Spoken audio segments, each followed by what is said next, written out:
আসসালামু আলাইকুম। বাংলাদেশ বেতার রংপুর। স্থানীয় খবরে আমন্ত্রণ জানাচ্ছি আমি পারভীন সুলতানা। জাতীয়তাবাদী ওলামা দলের রংপুর বিভাগীয় কর্মী সভা গতকাল জেলা শিল্পকলা একাডেমি মিলনায়তনে অনুষ্ঠিত হয়। এতে প্রধান অতিথি ছিলেন বিএনপির ভাইস চেয়ারম্যান শামসুজ্জামান দুদু।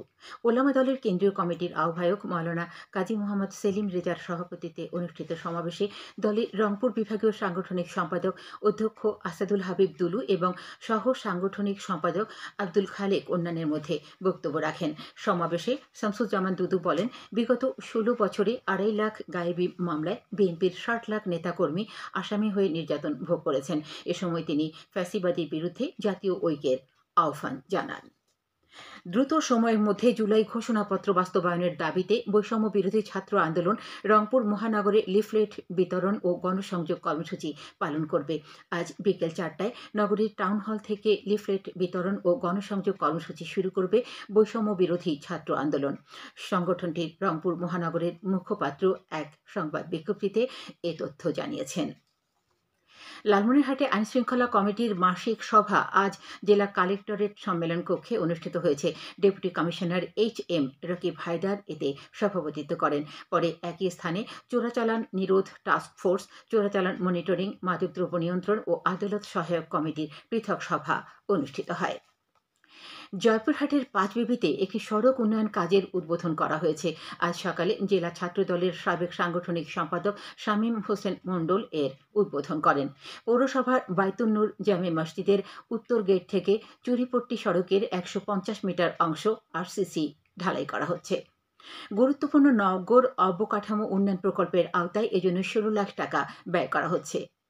এদিকে জেলার খেতলাল উপজেলায় একটি আরসিসি গার্ডার সেতু পুনর্নির্মাণের কাজ বর্তমানে শেষ পর্যায়ে রয়েছে।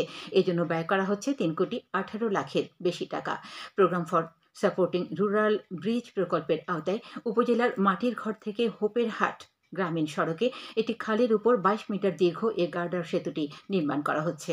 স্থানীয় সরকার প্রকৌশল অধিদপ্তরের তত্ত্বাবধানে ইতিমধ্যে প্রকল্পের ৯৫% কাজ সম্পন্ন হয়েছে। বাকি কাজ চলতি মাসের মধ্যে শেষ হওয়ার কথা রয়েছে। গাইবান্ধা সদর উপজেলায় একটি সড়ক উন্নয়নের কাজ শেষ হয়েছে। আন্তর্জাতিক কৃষি উন্নয়ন তহবিল ও বাংলাদেশ সরকারের অর্থায়নে প্রকল্পটি বাস্তবায়নে ব্যয় করা হয় ২,১৮,০০,০০০ টাকা। প্রকল্পের আওতায় উপজেলার চক গয়েশপুর বাজার থেকে বল্লমঝাড় ইউনিয়ন পরিষদ সড়কের প্রায় ২ কিলোমিটার অংশে উন্নয়ন কাজ করা হয়। স্থানীয় সরকার প্রকৌশল অধিদপ্তর প্রকল্পটি বাস্তবায়ন করে। রংপুর অঞ্চলের জেলাগুলোতে দুস্থ, অসহায় ও ছিন্নমূল শীতার্ত মানুষের মধ্যে সরকারি ও বেসরকারিভাবে শীতবস্ত্র বিতরণ অব্যাহত রয়েছে। রংপুরের পীরগঞ্জ উপজেলায় বাংলাদেশ সেনাবাহিনী শীতবস্ত্র বিতরণ করেছে। গতকাল পীরগঞ্জ সরকারি উচ্চ বিদ্যালয় মাঠে ৬৬ পদাতিক ডিভিশন, ৭২ পদাতিক ব্রিগেড ও পীরগঞ্জ সেনা ক্যাম্পের আয়োজনে উপজেলার কুমেদপুর, মদনখালী, পীরগঞ্জ, পাঁচগাছি, মিঠিপুর, রামনাথপুর, চতরা, কাবিলপুর ও পৌরসভা এলাকার ৪৫০ জন শীতার্ত মানুষের মধ্যে কম্বল বিতরণ করা হয়। কুড়িগ্রামের রৌমারীতে উপজেলা বণিক সমিতির উদ্যোগে শীতবস্ত্র বিতরণ করা হয়েছে। বণিক সমিতির সভাপতি শ্রী প্রদীপ কুমার সাহা আজ সমিতির কার্যালয়ের সামনে আয়োজিত অনুষ্ঠানে সদর ইউনিয়নের ২ জন শীতার্ত মানুষের মধ্যে একটি করে কম্বল বিতরণ করেন। এছাড়া জেলার চিলমারী উপজেলা স্বাস্থ্য কমপ্লেক্সে চিকিৎসাধীন রোগীদের মধ্যে শীতবস্ত্র বিতরণ করা হয়েছে। উপজেলা নির্বাহী অফিসার সবুজ কুমার বসাক উপজেলা প্রশাসনের পক্ষ থেকে ৫০টি কম্বল বিতরণ করেন। জয়পুরহাটে জেলা পরিষদের উদ্যোগে ১০,০০০ এবং বাংলাদেশ রেড ক্রিসেন্ট সোসাইটির উদ্যোগে আরও ৫০০ কম্বল শীতার্ত মানুষের মধ্যে বিতরণ করা হয়েছে। এছাড়া জেলার বিভিন্ন স্থানে ৪,০০০ শীতবস্ত্র বিতরণ করা হয়েছে বলে জেলা ত্রাণ ও পুনর্বাসন কর্মকর্তা জানিয়েছেন। এখন শুনুন কৃষি সংবাদ। অল্প সময়ের মধ্যে কম খরচে বেশি লাভজনক ফসল হওয়ায় আমন ধান এবং আলু ঘরে তোলার পর রবি মৌসুমে ভুট্টা চাষে আগ্রহী হয়ে উঠছেন গাইবান্ধার সুন্দরগঞ্জ উপজেলার কৃষকরা। কৃষি অফিস সূত্রে জানা গেছে, চলতি রবি মৌসুমে উপজেলায় ৩,৮২৮ হেক্টর জমিতে ভুট্টা চাষের লক্ষ্যমাত্রা নির্ধারণ করা হয়েছে। এ পর্যন্ত ৩,৭৫২ হেক্টর জমিতে ভুট্টা চাষ সম্পন্ন হয়েছে।